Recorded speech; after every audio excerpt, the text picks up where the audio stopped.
پاکستان تحریک انصاف کے چیئرمین عمران خان کی زیر صدارت مشاورت اجلاس ہوا، جس میں 7 روز میں اسلام آباد لانگ مارچ کی تاریخ کا اعلان کرنے کا فیصلہ کیا گیا۔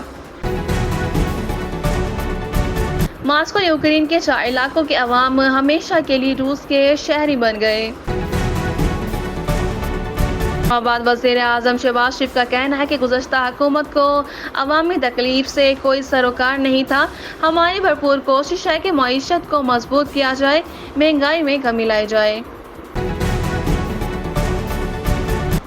P T I chairman Imran Khan نے کہا ہے کہ اس ظلم کے خلاف نکلنے کے لیے قوم کو جلد کال دوں گا، اور جب کال دوں گا تو اس کے بعد کوئی واپسی نہیں ہوگی۔